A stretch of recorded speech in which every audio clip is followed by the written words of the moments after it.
Welcome to Oscar Ntsinzi Football, where we discuss anything to do with football from Africa to the world and from the world to Africa.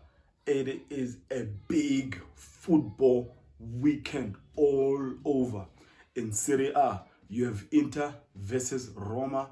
You have Napoli versus AC Milan in England. You have the Manchester Derby, City versus United, and obviously the one we'll be discussing on this episode in the African Super League. But nothing, absolutely nothing can be bigger than a rugby World Cup final. It is the South African national rugby team, the Springboks, versus the New Zealand national rugby team, the All Blacks.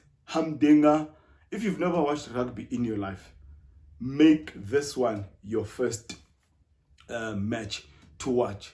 It's going to be a cracker of a game. One thing I love about rugby is that the sport is probably the second most brutal sport on earth after boxing. But after the game, the guys will hug and kiss and go even have a drink at some pub or wherever. Unlike football, where the grudges, they actually continue beyond the 90 minutes that's played. After 80 minutes of a brutal engagement, physicality, rugby players will go together and have a drink. Something that we should all really admire and really learn from this particular sport. Well, I said all of that to get here. Good luck to the Springboks. Bring it home, boys. All the best. No pressure whatsoever. You all have never lost a final, so continue with that record of whenever you play a final, you never lose. Yeah, thank you so much once again. It is a football channel, and we are here to discuss the 5 things I need you, my viewers, subscribers, to look into and zoom into when you are watching Mamelodi Sundowns versus Ahly. This is what I deem to be the African El Clasico. South versus North, South Africa versus Egypt. It's going to be a cracker of a game. Loftus, 3 p.m. Sunday. Sun. I hope the sun will do its job, because we know the Egyptians don't love playing under the hot sun of Pretoria. So on this episode, we're discussing the 5 things we need to look into. Write these 5 points down and actually watch what will be happening the whole game. Now, here are the 5 things we need to zoom into and look into on the game between Mamelodi Sundowns versus Ahly. The African El Clasico, African Derby, some will say. North versus South. I haven't forgot about El Clasico, Real Madrid versus Barcelona. Ooh, what a weekend. You just need to decide which one are you going to watch, which one are you not going to watch. Anyway, let's go into those 5 things we need to look into on this big African game. Number 1, the lineups, the systems, the formations. From the Ahly coach, Mr. Kola, I don't see any major changes. The first game in Tanzania, El Shahad didn't start that game. Ali Malul was not even on the bench. But the second game, your regulars came back. El Shahad at the expense of the Moroccan exciting forward in Silima. And then Ali Malul, the Tunisian left back, went back to his position. So the regulars are all back. El Shenawi keeps his number 1. I mean, I don't remember seeing any other goalkeeper in there. I don't know, for the longest time since I've been watching Ahly, El Shenawi has always been the number 1. This guy doesn't even get injured. Even if he makes mistakes, you'll always see him. Anyway, he's number 1. Left back, Ali Malul, your regular 2 center backs, Mohamed Shani, right back, regular 4 players. The 2 sitting in front of the back 4 is the Mali guy, Dieng, with Atia, And then the front four, on the left, we have the right-footed El Shahad. And on the right, we have the left-footed Pesitao, number 10, my favorite player at Ahly, Afsha Makdi. And then top man, the Italian Inzaghi, and the Egyptian Karaba. So it's a regular, 11, 4-2-3-1 formation. When they have the ball, most cases, they push everyone up. Hani pushes Pesi up. He goes up. Malul pushes and has got a beautiful combo with Al Shahad on the left. So the only players that are left, it's the two center backs with Atia. Dieng pushes just behind Dieng. So you almost have 6 players in the front positions. But I'm not sure if it's going to be the case when they're playing a Mamelodi Sundowns. It's going to be a tactical game, but it's always an open game when these two are facing each other. You're guaranteed to see a lot of goals. So I'm not sure if one will be more cautious. And Ahly doesn't like playing in a hot, sunny weather. We're all hoping that tomorrow, 3 p.m., Pretoria sun will be at work. It will be hot, like whatever, So that's your regular lineup. On the side of Mamelodi Sundowns, and this is what Rolani Mukwena said in the beginning of the season. He said he does not want to be predictable. Anyone who has claimed that they've predicted accurately all the 11s ever since we started this season, that person would be lying. So no difference in even me giving my lineup for this match. Even the formation, it's difficult to pinpoint exactly how or what they are playing. But this is what I think or I hope I will see tomorrow. A back three, Mvala is suspended. So a back three will be Batueli, the Moroccan at the center. It'll be Rivaldo. Right center back, it will be Grant Gekana back in the starting 11. So it will be a 3-2-2-3 formation. How I see it. Please don't shoot me. This is how I see it. So that's the back three. In front of the back three, it will be Allende and the Mukwena. In front of them, it will be a Mudau and Elisibonku. I'll tell you why I'm starting Elisibonku. And then the front three, it will be a front three of Zwane, Lebu Mabue as a false 9, and a Serino.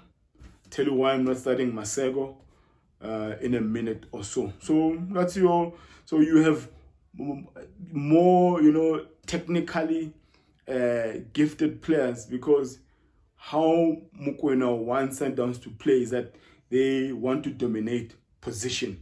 They want to dominate certain areas in the field. So you have technically a gifted center back, come midfield in Rivaldo. You have players who want to keep the ball in Allende, Tebogo, Mukwena. You have a person who's got the engine for days in a Kuliso Mudao, who can also invert as much as he can also be found on the flank. Not the best of crossers of the ball in Kuliso Mudao, but as for giving you his all in 90 minutes, he will definitely give you that. He will run back. So great matchups we will see in this game. I'm studying Lisibonku so that he can also assist the person who will be on that side. The reason I am not putting in Mudiba on that side is because the last match we played in Loftus, Tau showed Mudiba flames. So I'm not even starting Mudiba on this game. So rather put Elisibonku, who's got the pace, and I believe who can match a Pesitao when Ahly has got the ball. So that's the only reason I'm starting Nku. And another reason is that he can also bomb up and down on that side. I believe he's got the engine. He's played left back before, as much as this is not a left back position. But when we have the ball, He needs to occupy Mohamed Hani, and Tau has to go back and assist. So Modiba, great for inverting and keeping the ball the way Sundowns would want, but for bombing up and down with pacey players like Tau, I think Modiba will struggle. So Sibonku starts for those reasons. And number 10, probably the best number 10 in Africa, number 10 in South Africa by far, in Mshishi. So Mshishi, Serino, and Lebu Mabue, intelligent players who've played together for some time. The relationship between the Serino and the Mshishi goes back a while. These players understand each other, and I believe that Lebu Mabue, who's played the false 9 position before, will benefit out of this. Hopefully he will start. That's the first point: the formations, the lineups, and the systems from Rulani Mokoena and Kola. Well, point number 2, Dosh. It's the matchups everywhere. Who is going to deal with Afsha? Probably it's going to be a Debza Mokoena. Most of their play have to go through Afsha. So Mokoena has to be there and watch for this guy. This guy is a good passer of the ball. He makes late runs into the box. So Afsha versus Tebogo Mokoena. Dieng, last time Marcelo Allende showed him flame. So another matchup, Marcelo versus Dieng. On the flanks, Malul has to deal with either a Mudau and a Serino. Mohamed Shani has to deal with a Serino, a Lebu Mabue, or a Nku. Now, on our side, who's going to deal with Al Shahad? What I like about these two players, Al Shahad and Pesitao, is that Pesitao is a left-footed player who plays on the right. El Shahad is a right-footed player who plays on the left. So the trick about these two is that they will forever want to cut in, but also they don't fear going to the byline. So Pesitao, I believe that Unko will have to deal with him because he's in my starting 11. And El Shahad, he got a goal. He got a goal over Khuliso Mudau when they played in Cairo. He cut in, scored a beautiful goal. So another matchup, Khuliso Mudau, El Shahad. So it's matchups everywhere. The best header at Mamelodi Sundowns is probably Grant Kekana. But all three centre backs, Batuil, Grant Kekana, and Rivaldo, they have to deal with the Egyptian Inzaghi in Karaba. So it's a juicy, a beautiful match to watch for a neutral, because it's technically gifted personnel. It's players who understand tactics. It's always an open game between these two. I foresee a lot of goals. Yet again, people who are playing, who are betting, they definitely have to bet for over 2.5 on this game. And it's going to be a beautiful game. A beautiful game. So that's number 2. The matchups all over. Who's going to deal with the best number 10 in Africa in Mshishi? Is it Dieng? Who's going to deal with the Chilean magician? Is it Atia? How are they going to deal with these players? So it's just a beauty of a game to really watch. I mean, the players at Ahly, Hani has got a relationship with the Tau. Malul and Shahad, they've got a solid relationship on the left. So you can just tell it's going to be a cracker of a game. Number 3, African games.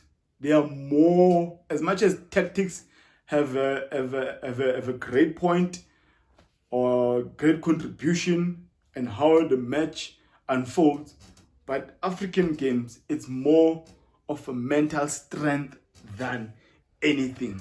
I remember the match between Sundowns and Wydad, the second semi-final. When you have scored as a Mamelodi Sundowns playing at home, do not over-celebrate, thinking that you are in the lead and that's it. There's a way North African teams just come back. They always have that fight of you never relax with these guys.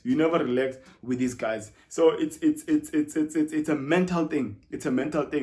Just see and admire the mental strength of African teams, or in fact the Ahly team.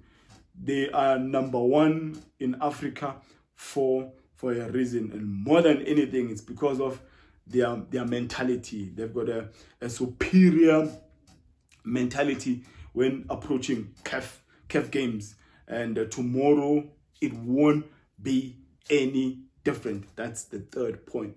Fourth point, something that Kola, his technical team, I believe should be planning for, or should have planned for, is the build-ups from the back by Mamelodi Sundowns. They are forever creating these passing traps. And Etau, El Shahad, Karaba, Mahdi, Atia, Dieng, they have to press. Their pressing must be well coordinated, and it cannot just be for 15 minutes, 20 minutes, but it should be for 90 minutes, because Mamelodi Sundowns will constantly, persistently do this, and balls are definitely going to start with a Williams. Williams will either give it to a Batuele, a Rivaldo, a Gran Kekano, or Allende will come back, collect, or Teboho Mokoena will come back and collect. So the pressing from Ahly should be well coordinated, because as much as they're starting the ball from the back, Williams has an eye to, he's got a pass that will break all the lines right to Mshishi, who might be at the center line. So, it's concentration for 90 minutes. Everyone should be situationally aware of his position, where they are. So the pressing traps will forever be created by Mamelodi Sundowns, but it needs a proper reaction from Ahly. Now, the last point of this episode is, if this game, it happens that these two teams have cancelled each other on all the aspects I've mentioned. The pressing is proper. The counter attacks are dealt with. El Shahad, Pesitao, Mshishi, Sirino, the opposition side. Ahly have closed down. They've closed all the small spaces. They are not giving them room to breathe. If everything, they've cancelled each other in all areas. What's left on this game, and probably the winners from this game, will come from set place. North African teams are brilliant when it comes to set pieces. So if, as a Mamelodi Sundowns, you have not rehearsed this properly when coming against the North African side, you'll be penalized. These guys, corners, free kicks, they ensure that it should end either by a keeper saving it, or the ball must be at the back of the net. So if they cancel each other in all aspects of the game and phases of the game, they will definitely want to capitalize on all set pieces. This would mean that, as a Mamelodi Sundowns, don't create silly free kicks around your 18-yard box. A corner is a corner, but when it comes to free kicks around the box, and don't create them unnecessarily so, because North Africans, they don't play around when it comes to those. And more often than not, if the free kicks they'll either be taken by Afsha, who's good, and or Malul, who's absolutely brilliant in whipping in crosses. So for Sundowns, same thing. If you have your free kicks, utilize them to the best of your abilities. We've seen Ahly conceding, I think, 1 or 2 goals from set plays against Simba. So it means that they can also crack at the back. So if they cancel each other in other areas, set plays, probably winners will come from set pieces. Thank you for staying this long to watch this African Football League match between Mamelodi Sundowns and Al Ahly. And these are the 5 things I've mentioned for you to zoom into and look into them and see whether I was telling a lie or I was just thumb sucking them.